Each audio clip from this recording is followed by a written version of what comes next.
காஞ்சிபுரம் மாவட்டம் சுங்குவார் சத்திரம் அருகே சாம்சங் தொழிற்சாலை ஊழியர்கள் போராட்டத்திற்கு சென்றபோது ஏற்பட்ட விபத்தில் 10 பேர் காயமடைந்தனர். சாம்சங் தொழிற்சாலை ஊழியர்கள் போராட்டம் நடைபெறும் பந்தலுக்கு ஊழியர்கள் சிலர் சென்று கொண்டிருந்தனர். ஒரு சிலர் வழியாக சென்ற சிறிய ரக லோடு வாகனத்தில் லிப்ட் கேட்டு சென்றுள்ளனர். அப்போது பின்னால் வந்த கண்டெய்னர் லாரி உரசியதில் வாகனம் கவிழ்ந்து 10க்கும் மேற்பட்டோர் காயமடைந்தனர். தகவல் அறிந்து அங்கு வந்த சுங்குவார் சத்திரம் போலீசார் விபத்தில் சிக்கியவர்களை மீட்க முயன்றனர். அப்போது அங்கு வந்த சாம்சங் ஊழியர்கள் போலீசாருடன் வாக்குவாதத்தில் ஈடுபட்டனர். இதில் சுங்குவார் சத்திர காவல் நிலைய SSI மணிகண்டன் கீழே தள்ளிவிடப்பட்டதால் பரபரப்பு நிலவியது.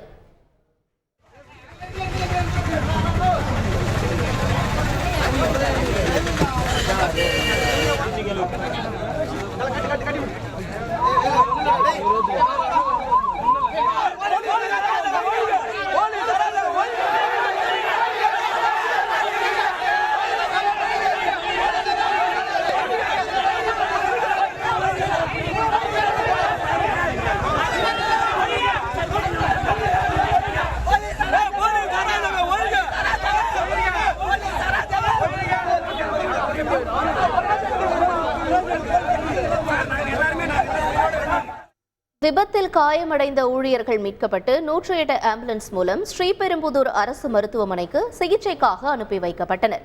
சாம்சங் தொழிற்சாலை ஊழியர்கள் கடந்த 9ஆம் தேதி முதல் காலவரையற்ற வேலைநிறுத்த போராட்டத்தில் ஈடுபட்டு வரும் நிலையில் சமரச பேச்சுவார்த்தையில் உடன்பாடு எட்டப்படாததால் போராட்டம் தொடரும் என்று அறிவிக்கப்பட்டுள்ளதும் குறிப்பிடத்தக்கது. செய்திகளை உடனுக்குடன் தெரிந்து கொள்ள உடனே சப்ஸ்கிரைப் பண்ணுங்க.